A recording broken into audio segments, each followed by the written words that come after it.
술람미 여인은 마음으로 사랑하는 연인이 있었습니다.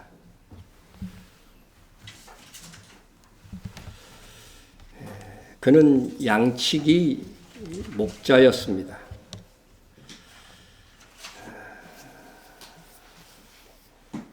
술람미 여인과 이 목자 사이를 아가서는 연인 관계다, 나중에 결혼 관계로 이어지는 연인 관계다, 이렇게 표현하고 있는 것이고, 목자는 예수님이십니다.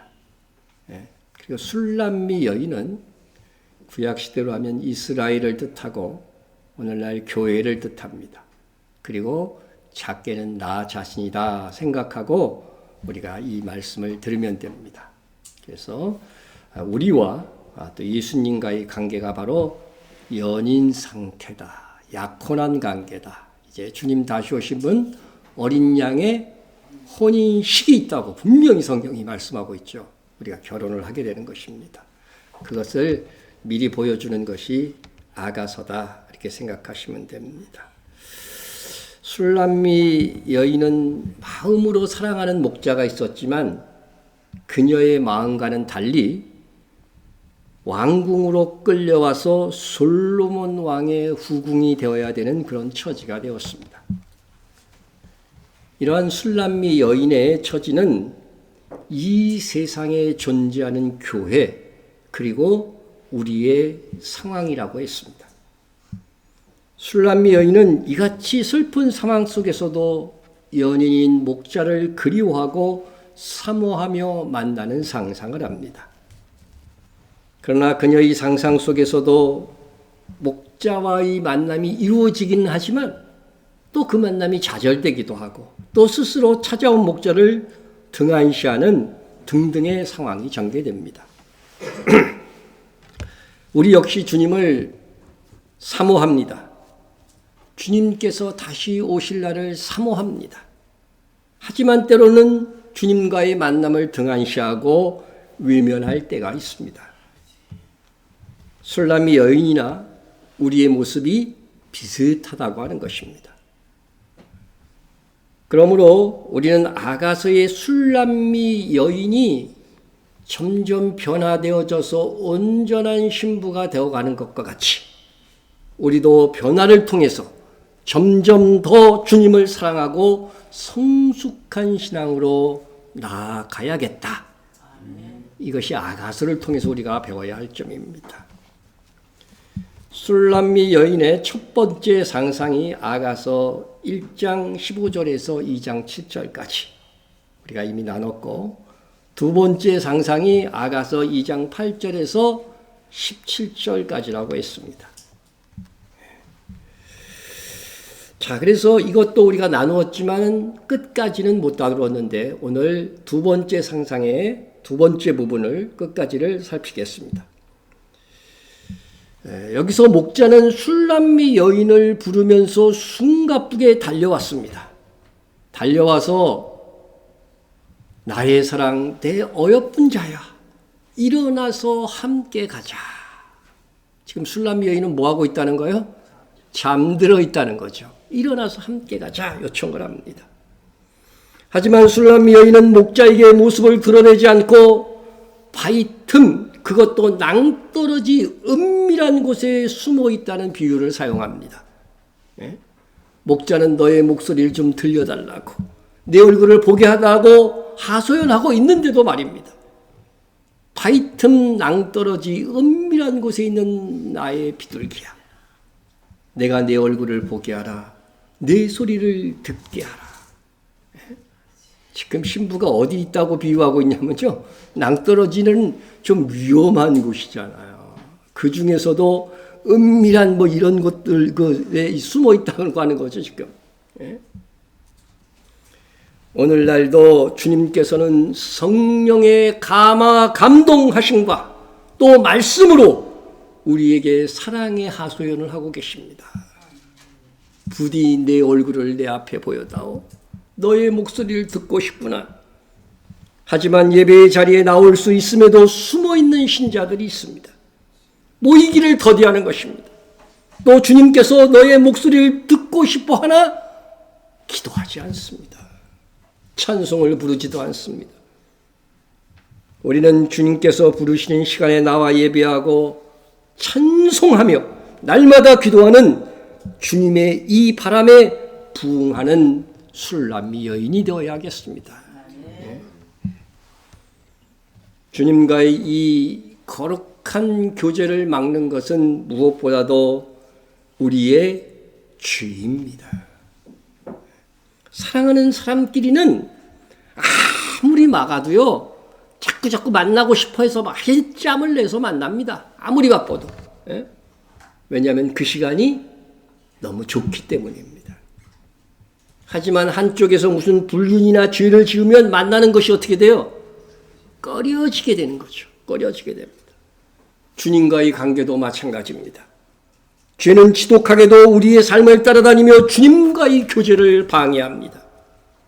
하지만 주님과의 교제를 막는 적도 있다는 것을 알아야 됩니다. 이에 목자는 술람미 여인에게 말합니다. 우리를 위하여 여우, 곧 포도원을 허는 작은 여우를 잡으라.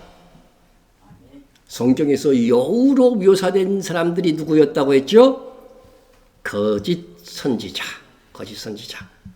그죠? 거짓 선지자. 그리고 또 하나는 신약 성경에 가서는 헤롯 왕이라고 했죠. 그들의 공통점은 뭐냐면요. 하나님의 말씀을 전한다고 하지만은 사실은 거짓 선지자고, 유대인의 왕이라고 하지만 실제로는 에돔 족속이었다고 하는 것이죠.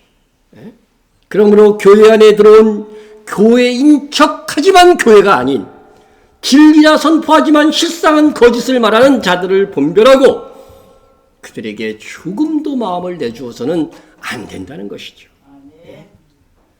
여러분, 교회를 허무는 세력은 교회 밖에만 있지 않습니다. 역사상 참 교회와 신자들을 가장 박해하고 죽인 자들은 교회 밖 사람들이 아니었습니다. 교회를 참칭한 로마 가톨릭이 말씀을 사랑하여 말씀을 읽고 말씀을 번역하고 전파하는 자들을 오히려 그들이 하나님의 이름으로 죽였습니다. 그들에 의해서 가장 많은 역사상 신자들이 죽임을 당한 것입니다. 이것은 우리 주님의 예언입니다. 사람들이 너희를 출교할 뿐 아니라 때가 이르면 물은 너희를 죽이는 자가 생각하기를, 여러분, 그리스도의 제자들을 죽이는 자가 생각하기를 뭐라고 한다고요? 이것이 하나님을 섬기는 일이라 하리라. 네? 여러분, 하나님을 섬기는 일의 일환으로 참 그리스도의 제자들을 죽이는 일들이 중세시대에 있었고, 계시록 13장에 보면 마지막 시대의 절정을 이룰 것입니다. 그러므로 우리는 교회의 이름을 가졌으나 교회를 파괴하는 여우를 분별하고 현혹되지 말아야 됩니다. 자, 그리고 그 다음 목자가 찾아왔음에도 바위 틈 낭떠러지 절벽에 가서 숨은 술람미 여인. 그럼에도 목자는 술람미 여인을 산모하며 일깨우는 말을 합니다. 그러자 술람미 여인은 목자의 사랑에 감동을 했는지 노래합니다. 내 사랑하는 자는 내게 속하였고 나는 그에게 속하였도다. 그가 백합가 가운데에서 양떼를 먹이는구나. 예. 여러분, 내 사랑하는 자는 내게 속하였고, 그죠? 내 사랑하는 자는 내게 속하였고 나는 그에게 속하였도다. 이 말은 연인이 서로에게 속한 자임을 고백하는 말입니다. 내 안에 너 있다. 나이 드신 분들은 다 들어봤죠, 그죠? 드라마, 그죠? 인기 대사였습니다. 내 안에 너 있다. 이것은 사랑하는 마음을 그만큼 사람들에게 잘 표현하고 어필했기 때문에 유행했습니다. 그럼에도요, 내 안에 너 있다 이 말은요, 한쪽의 일방적인 사랑 고백일 수도 있지만 내 사랑하는 자는 내게 속하였고 나는 그에게 속하였다. 이것은요, 서로 진실로 사랑하는 사랑의 열매요, 사랑의 절정을 표현해 주는 그러한 말이라고 하는 것입니다.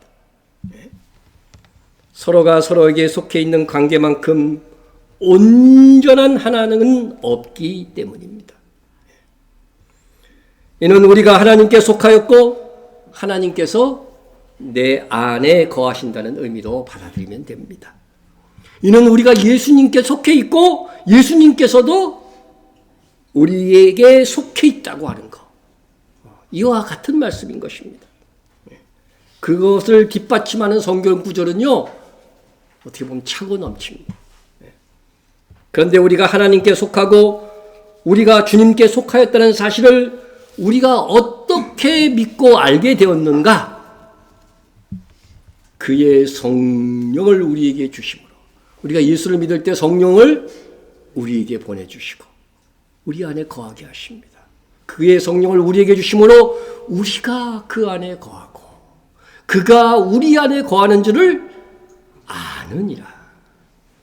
예수님을 믿는 자는 그 안에 성령께서 거하시는데 그 성령의 사역으로도 하나님께서 우리 안에 거하심을 알게 된다는 것입니다.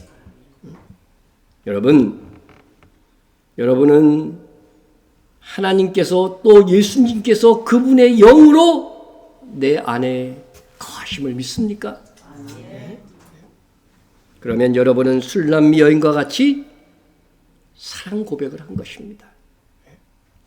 그런데 술람미 여인은 목자를 사랑하지만 찾아온 목자를 외면하면서 갑자기 대단한 사랑의 고백을 하였다는 것이 조금은 이해가 되지 않습니다. 그래서 이 고백, 내 사랑하는 자는 내게 속하였고 나는 그에게 속하였도다를 살펴보면 역시 뭔가 조금 부족한 것이 있다. 그것을 깨닫게 됩니다. 이것은 무슨 문제가 있냐면 순서상의 문제입니다. 순서상의 문제. 우리가 먼저 주님께 속한 거예요. 그게 먼저예요. 그리고 나서 주님이 내게 속한 것이 되는 것이죠.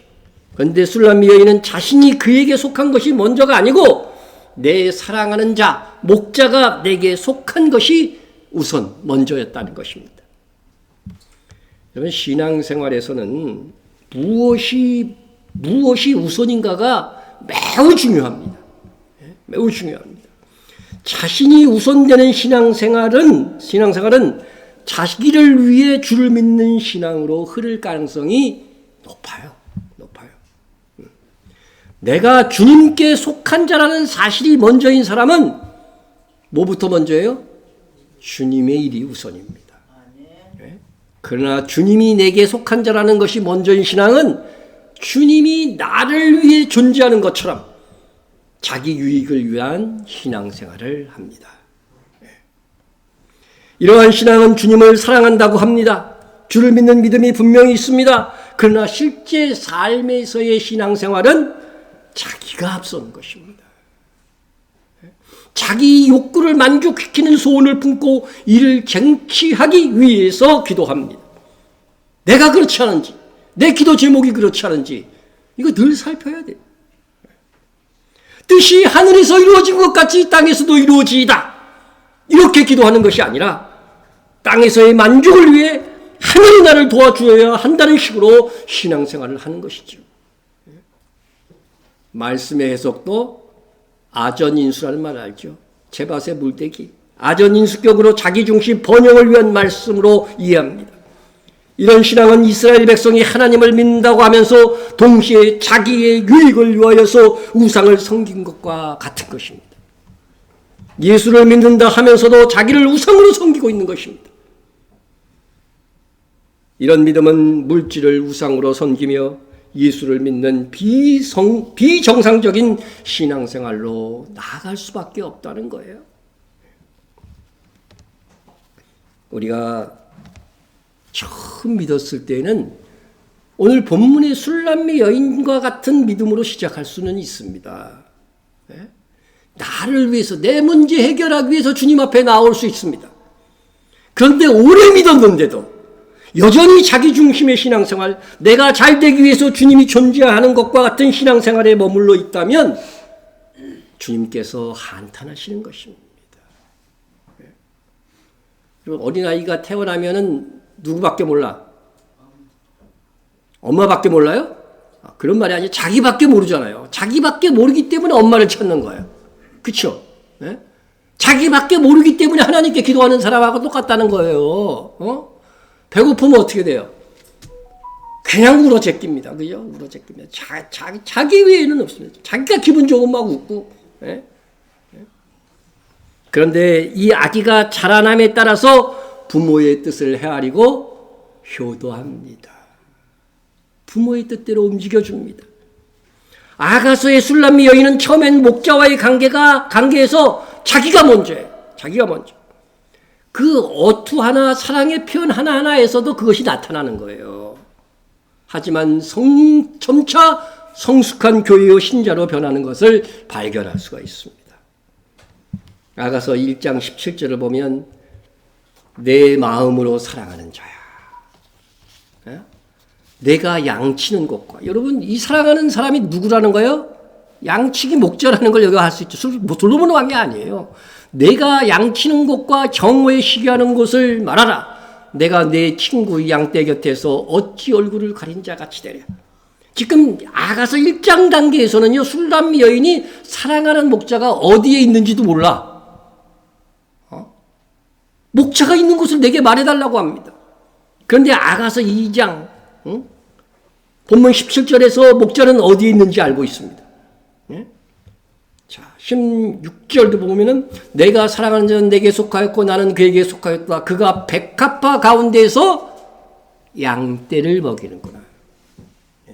술람미 여인이 사랑하는 사람은 양떼를 먹이는 목자예요. 솔로몬이 목자였던 적이 한 번이라도 있었나요? 없죠. 잘못 보고 있는 겁니다. 많은 사람들이. 자, 술람미 여인은 목자가 있는 곳을 이제는 알았어요. 이제는 알았어. 하지만 아직은 충분히 아는 것이 아닙니다. 목자가 어디 있는지 알고 사랑의 고백을 했지만 순서상 누가 먼저라고요? 자기가 먼저입니다. 자기 중심의 신앙생활을 하고 있는 것입니다. 사랑하는 것보다 사랑받는 것이 우선인. 그죠? 그런데 아가서 6장에 가면은 이렇게 돼요. 나는 내 사랑하는 자에게 속하였고 내 사랑하는 자는 내게 속하였으며 그가 백합화 가운데서 그 양떼를 먹이는구나. 똑같은 말씀 같았는데 뭐가 바뀌었어요? 순서가 바뀌었다는 거죠. 순서가 바뀝니다. 내가 내 사랑하는 목자에게 속한 것이 우선이 된 것입니다. 주님의 말씀을 따르고 주님의 일을 하는 것이 우선입니다. 아가서 7장에 이르르면 더 절정입니다. 나는 내 사랑하는 자에게 속하였도다. 그가 나를 사모하는구나. 그분이 사랑해 주심을 알기 이전에 내가 그에게 속한 것을 먼저 고백하는 것을 보게 되는 것입니다. 술람미 여인의 점차적인 이 성숙은 우리 교회와 성도의 성숙의 경로를 말해줍니다. 처음에는 예수 믿을 때 주님이 나를 사랑한다는 것조차 잘 모를 수 있습니다. 갓난아기 상태죠. 태어나서 아기가 엄마 아빠가 뭐 부모라는 그런 의식도 없잖아요. 그죠? 갓난아기와 상태와 같은 거죠. 그러나 점차 신앙생활을 하면서 주님께서 나를 사랑하시고 주님이 내 안에 계심을 알지만 주님이 내 안에 계신다고 다들 그래요. 여러분 다 그러잖아요. 근데 정작 신앙생활은 내가 우선되는, 고린도전서 2장의 표현에 의하면 육에 속한 그리스도인으로 살아가는 겁니다. 그죠? 자기 육적인 몸의 욕망을 따라 살아가. 예수 믿는 인간들이 왜 저래? 그런 말을 그래서 듣는 것입니다. 그러다가 주님이 먼저인 성숙한 신앙생활을 하지만 아직도 나의 영광과 나의 욕구가 남아 있습니다. 우리 중 많이 그렇게 살죠? 그죠? 가장 성숙한 신자가 되면 오직 주님 사랑 안에 거하면서 주님만 바라봐. 주님만 바라봐.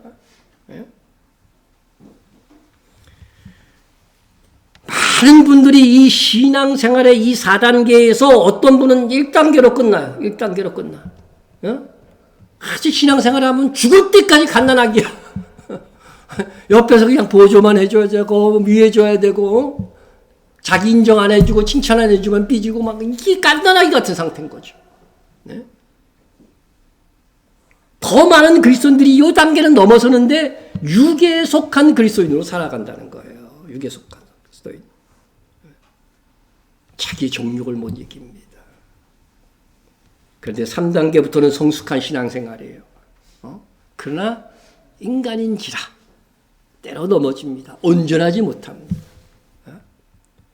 고린도 전서 3장에서 이 사람들을 뭐라고 불러요? 신령한 자, 신령한 신자다.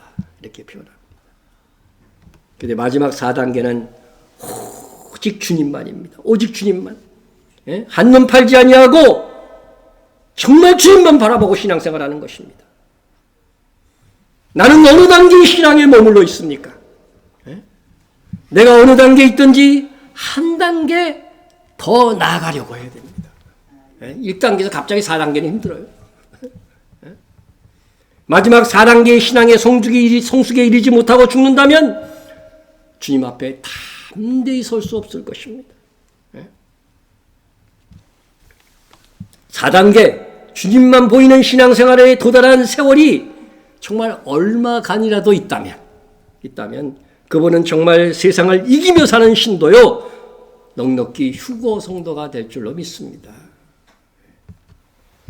내 인생의 우선순위가 주님이 먼저이면 이로써 내 인생의 질서가 잡히는 것입니다.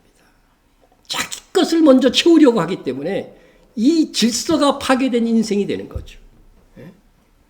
우리는 아가서에서 술람미 여인의 변화를 통해서 나도 변화되어야 되겠구나. 나도 성숙한 술람미 여인이 되어야 하겠구나. 다짐하고 주님만 바라보며 사는 그리스도인이 되어야 하겠습니다.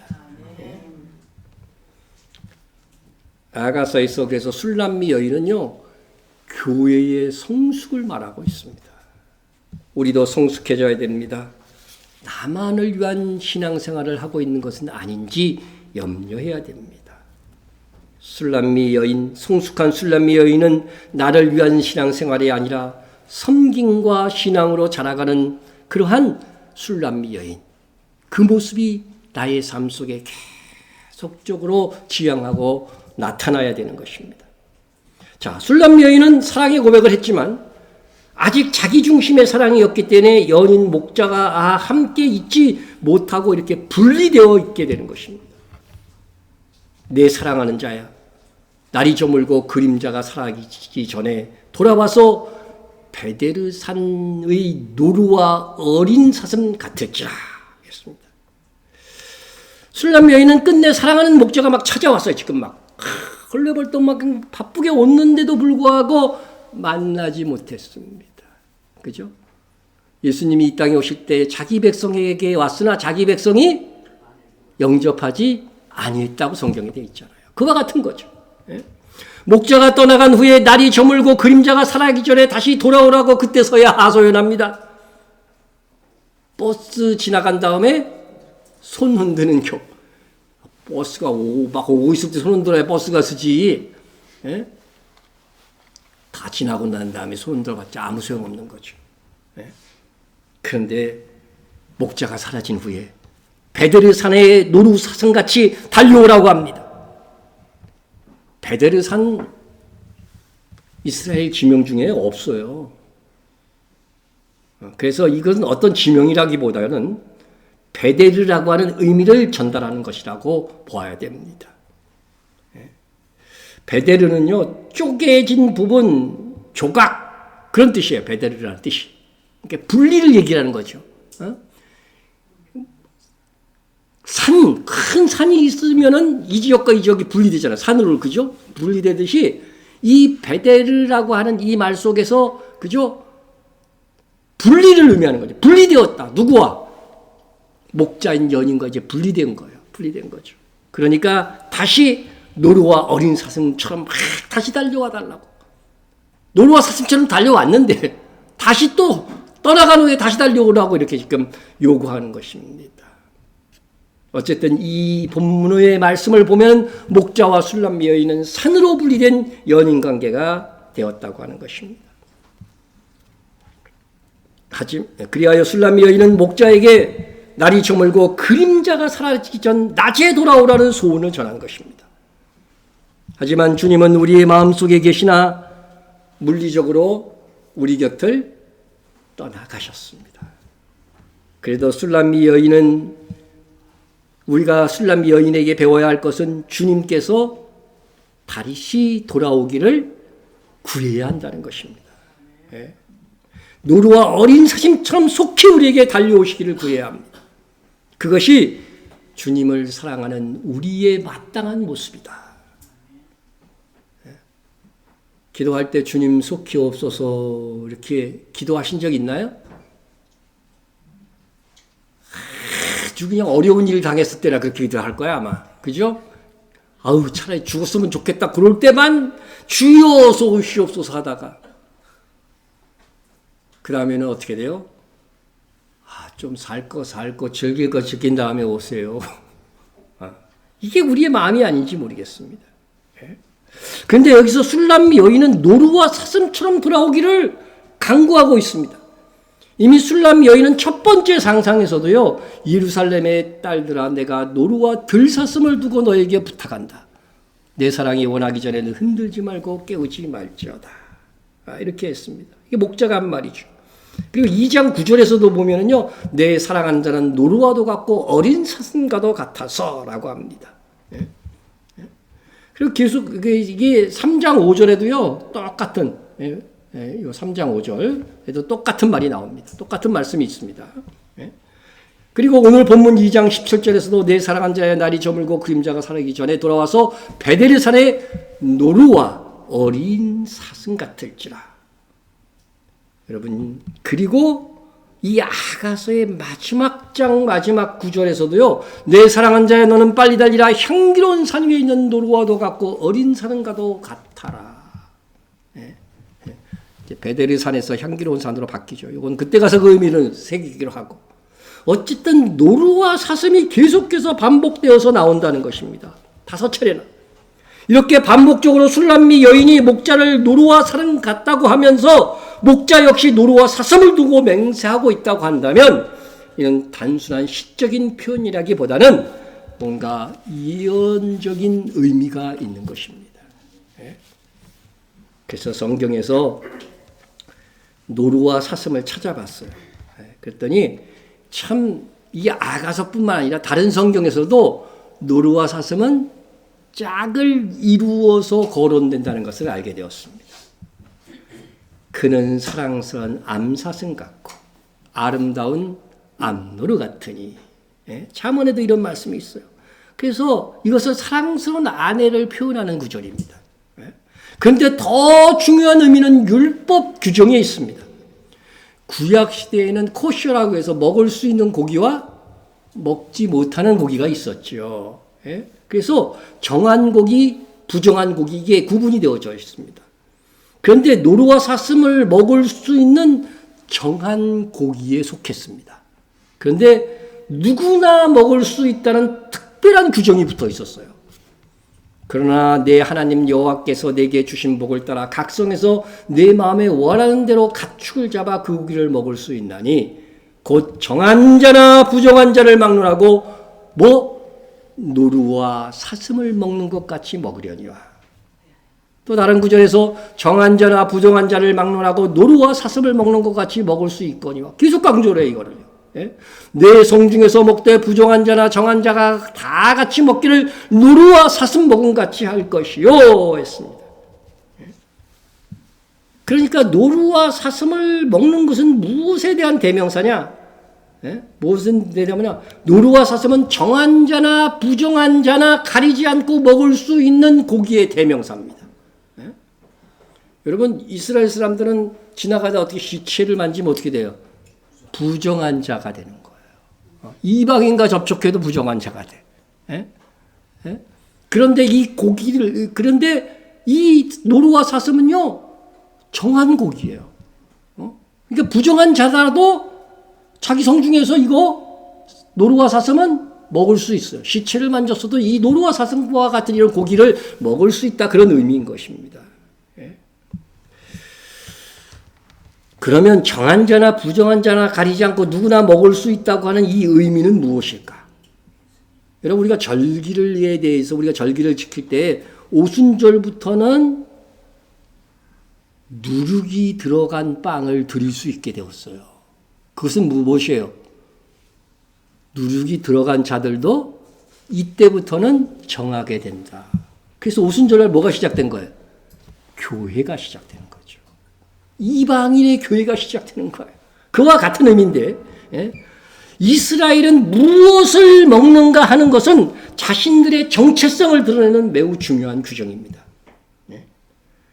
다니엘과 세 친구는 다른 규정은 어쩔 수 없어도 왕이 주는 음식만은 거절했습니다. 이유는 왕이 주는 음식을 먹으면 그것이 율법에 규정한 음식이 아닌 것도 있어서 그들이 더러워지는 것으로 인식했기 때문에 그렇습니다. 다니엘은 뜻을 정하여 왕의 음식과 그가 마시는 포도주로 자기를 더럽히지 아니하리라 하고 자기를 더럽히지 아니하도록 환관장에게 구하니. 이렇게 유대인들은 정한 음식만 먹어야 돼. 정한 음식. 정한 하나님의 선민으로 구별되기를 원했기 때문인 것입니다. 뭘 먹는가는 굉장히 그래서 중요하다는 것이죠. 자, 그래서 이러한 정결한 코시오 음식 규정을 지키는 유대인들은 자신을 하나님의 선민이요 정한 백성으로 여겼습니다. 반면 아무 음식이나 가리지 않고 먹는 이방인들은 부정한 자라. 음식을 기준으로 판단한 거예요. 이는 예수님께서 이 땅에 오셨을 때에도 유대인들이 가지고 있었던 철저한 의식이었습니다. 예수님께서 오셨을 때 예수님께서 믿음이 가장 좋다고 인정한 사람이 하나 있었죠.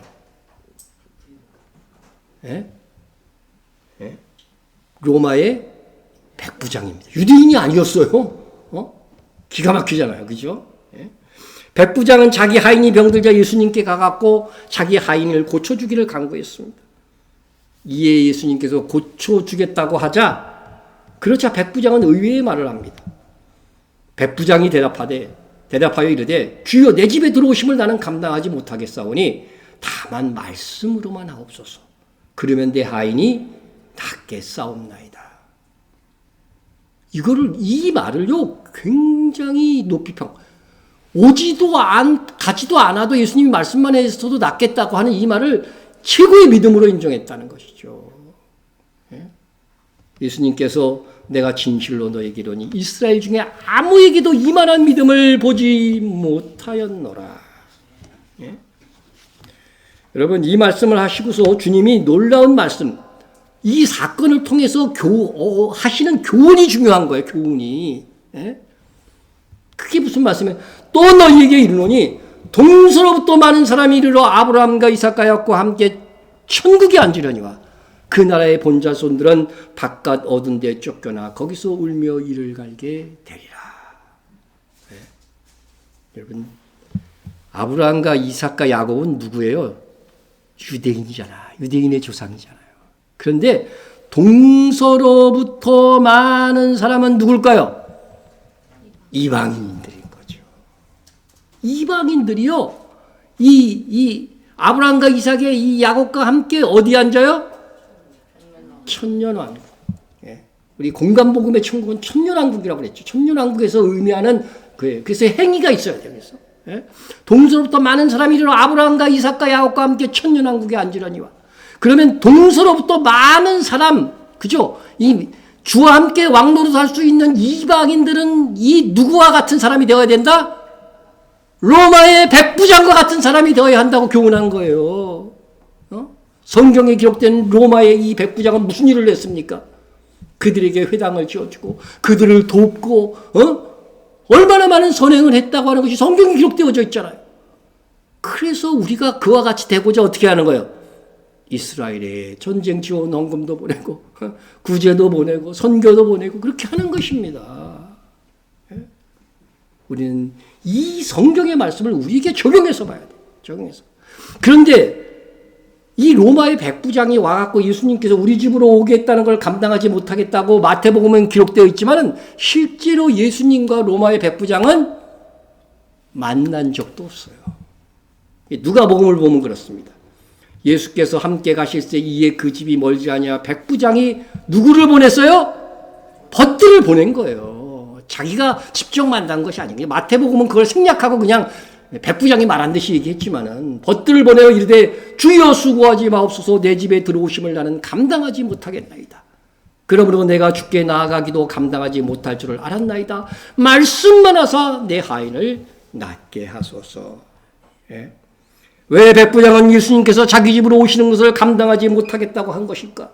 예수님을 이렇게 신뢰하고 믿는 자라고 한다면 그래도 자기 집에 모셔서 대접도 하고 하인도 고치게 하면 얼마나 좋을까? 우리는 그렇게 생각할 수 있잖아요. 예?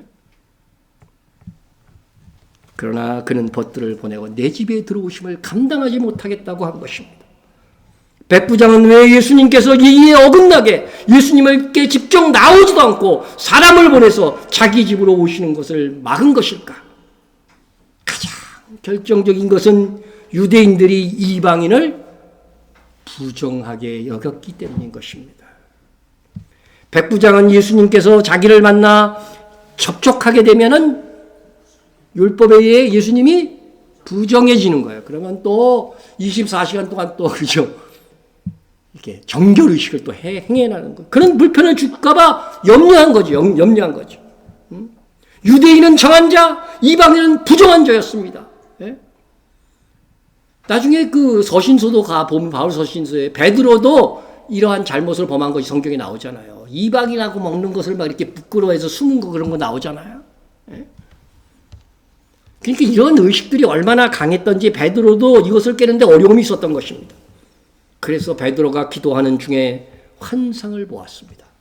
하늘이 열리며 한 것이 내려오는 것을 보니 큰 보자기 같고 네 귀에 메어 땅에 들이었더라. 그 안에 땅에 있는 각종 네 발 가진 짐승과 기는 것과 공중나는 것들이 있더라. 각종 짐승들이 거기에 있었던 것을 보니까 거기에는 레위기 11장에서 말하는 먹을 수 있는 고기도 있지만 그렇지 않은 고기도 많았던 거예요. 그랬더니 베드로가 뭐라 그래요? 속되고 깨끗이 아니한 것을 내가 결코 먹지 아니하였나이다. 이게 딱 말씀을 합니다. 그러자 하늘에서 두 번째 음성이 나서 하나님께서 깨끗하게 하신 것을 네가 속되다 하지 말라.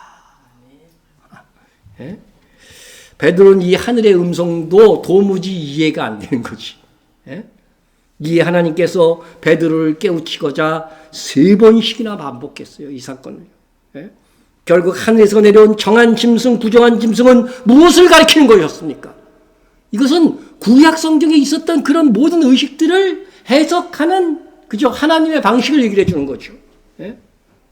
베드로는 이방인 고넬료의 집을 방문하면서 구약 시대에서 먹을 수 있었던 정한 음식은, 정한 고기는 유대인, 이스라엘 사람들을 가리키는 것이고, 그리고 부정한 짐승은 이방인을 가리킨 것으로 깨닫게 되는 것입니다. 그러나 예수님 이후로 정한 자나 부정한 자의 구분이 없어졌다는 것입니다. 예수님을 믿는다고 하면은 유대인이든 이방인이든 모두가 깨끗하고 정한 자라는 것이죠. 구약 시대에는요, 이방인이 예수 믿으려면 어떻게 돼요? 이방인 참 하나님 믿으려면 유대인이 되어야만 가능한 거예요. 이스라엘 사람이 되어야 되고. 그러나 이제 교회 시대는 어떻게 돼요? 우리가 한국 국적을 가지고도 그죠? 여전히 예수를 믿을 수 있고 하나님을 믿을 수 있는 것입니다. 이것을 깨닫지 못하는 이스라엘은 지금도요, 이방인들 중에 나 유대고 믿으면 유대인으로 인정해줘요. 그런데 기독교인이 하나님 믿고 예수님 믿는데도 불구하고 그들은 유대인으로 인정 안 해줍니다. 안 해줍니다. 아직도 구약적인 사고에 있기 때문에 그런 것입니다. 예수님을 믿는다면 이제 유대인이든 이방인이든 모두가 깨끗하고 정한 자인 것입니다. 성경에 이르되 누구든지 그를 믿는 자는 부끄러움을 당하지 아니하리라 하니 유대인이나 헬라인 곧 이방인이나 차별이 없습니다. 누구든지 주의 이름을 부른 자는 구원을 받으리라. 이제 유대인이나 헬라인 곧 이방인 간의 정함과 부정함의 구별이 없습니다. 믿는 자는 다 정한 것입니다. 이것을 아가서로 하면 노루와도 같고 어린 사슴과도 같아라입니다. 정한 자나 부정한 자나 누구나 먹을 수 있다는 노루와 사슴은 정한 유대인이나 부정한 자로 여겨졌던 이방인이 목자이신 예수 그리스도로 인하여 모두 정하여질 것이라는 예언이 담겨져 있는 것입니다. 그런데 그렇게 되면요, 우리도 노루와 사슴이 되는 거죠. 예수님께서 노루와 사슴같이 오셨기 때문에 우리가 그 선한 영향을 받았기 때문에 우리도 정한 자가 되기 때문에 우리도 노루와 사슴과 같이 된 것입니다. 그래서 성경에 보면은 특히 아가서에도 보면은 노루와 사슴 같아 할 때 이게 주로 목자를 가리키는 거예요. 그런데 우리를 가리킬 때에도 신부인 술람미 여인을 가리킬 때에도 역시 노루와 사슴으로 표현을 하고 있다고 하는 것이죠. 목자가 말합니다. 내가 노루와 들사슴을 두고 너희에게 부탁한다. 이 부탁이라는 말은 원어에서는 맹세라고 되어 있죠. 예수님께서 아가서를 통해서 맹세해 주신 것입니다. 너희를 이방인들까지, 유대인과 이방인들까지 정한 자로 만들어 주겠다고 하는 목자이신 예수님께서 맹세하신 것입니다. 그래서 여기서 노루와 들사슴은 암노루, 암사슴이다 하는 것입니다. 하지만 목자이신 예수님은 영적으로 신랑이 되시기에 순노루, 순사슴에 비유되고 신부인 우리 교회는 여성에 비유된 암나루, 안사슴으로 이렇게 비유하는 것이다. 이렇게 이해하시면 되겠습니다. 우리에게 예수님은 다시 오실 노루이며 사슴이십니다. 술람미 여인이 목자에게 내 사랑하는 자야 날이 저물고 그림자가 사라기 전에 돌아와서 베데르산의 노루와 어린 사슴 같을지라 하였듯이 베데르산 곧 분리의 산 곧 하늘과 땅 사이에 떨어져 계신 예수님께서 우리에게 돌아오시기를 우리는 기도해야 됩니다. 네? 여러분은 목자 되신 예수님께서 어서 오세요. 환영합니다. 그렇게 기도하십니까? 이렇게 기도하는 우리가 된다면 우리도 주님이 사랑하시는 노루와 사슴이 됩니다. 목자는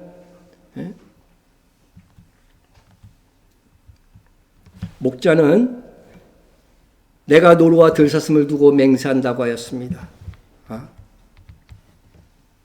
이는 당신의 십자가를 통하여 우리가 정결하게 될 것이라는 주님의 맹세인 것입니다. 그러나 아직 우리의 몸까지는 정하여진 것이 아니죠. 그죠? 우리가 영은 구원을 받았습니다. 그죠? 그래서 다시 우리는 지옥에 떨어지지 않습니다. 그러나 우리의 몸을 여러분 자신을 생각해봐도 그렇죠. 네? 나 죽었는데 죽은 나이로 태어나. 끔찍합니다. 그죠? 어렸을 때 죽었는데 다시 부활했는데 어린 나이로 나와. 그거 있을 수 없는 일이죠. 그래서 우리의 몸까지 정하여진 것이 아닙니다. 우리는 여전히 죄성을 갖고 있습니다. 우리의 부활, 우리를 휴거시켜 몸까지 정하게 하시려 주님이 다시 오시는 것입니다. 여러분 이것을 사모하는 믿음으로 살아야 되는 것입니다. 이제 후로는 나를 위하여 의의 면류관이 예비되었으므로. 이거는 바울이 거의 이제 다 죽을 때 한 말이겠죠, 당연히. 이제 후로는 나를 위하여 의의 면류관. 의의 면류관은 모두 상급을 의미하는 거죠. 월계관이라는 거죠. 마라톤 1등한 사람들에게 씌워졌던 월계관 있죠? 그 같은 단어인 거예요. 의의 면류관이 예비되어 있으므로 주 곧 의로우신 재판장이 그날에 내게 주실 것이며. 내게만 아니라 누구에게도 준다고 돼 있어? 그렇죠. 주의 나타나심을 사모하는 모든 자에게로니라. 주님 다시 오심을 사모하는 자가 되어야 돼요. 주님 다시 오심을 사모하면 어떻게 됐어요? 그때에 나의 정결한 신부가 되기 위해서, 그때에 나의 공적을 주님께 드리기 위해서 신앙생활 하겠죠. 네? 그래서 주의 나타나심을 사모하는 자가 되어야 돼요. 네? 술람미 여인은 그래도 부족했지만 그래도 목자가 돌아오기를 사모했습니다. 네? 사모함 플러스 뭐가 있어야 돼요? 다시 만났을 때 부끄러워먹기를 힘쓰는 신앙생활이 있어야 되겠죠. 여러분 10처녀 비유 중에서 미련한 5처녀는 신랑이 오기를 기다렸습니까? 안 기다렸습니까? 사모했습니까? 안 사모했습니까? 사모했어요. 다 예수님 오시기를 다 같이 열 처녀가 같이 기다린 거예요. 예? 그런데 슬기로운 다섯 처녀만 넉넉한 기름이 있었어요. 주님을 맞이할 넉넉한 기름이 뭐예요? 그들의 행위가 있었던 것입니다. 그죠? 성령 충만한 행위가 있었기 때문에 주님 맞았을 때에 어린 나이에 혼인잔치에 들어간 것이고, 그렇지 못한 성도는 못 들어간 거죠. 나중에 이제 천년왕국이 지난 다음에 그들은 부활하게 될 것입니다. 그래서 우리가 이 성경을 모두 나아가서니 다른 성경도 이렇게 강해하다 보니까 이게 전부 다 마지막 때의 말씀과 연결되는 말씀이다 하는 것을 이해하게 됩니다. 여러분, 지금 우리의 믿음이 부족한 면이 있지만 그래도 주님 다시 오심을 사모하는 가운데 살고, 그래도 어찌하든지 주를 위해서 살고자 한다면 주님께서 의로우신 재판장으로 다시 오실 그날에 의의 면류관을 받게 될 것입니다. 통성으로 한번 기도하겠습니다.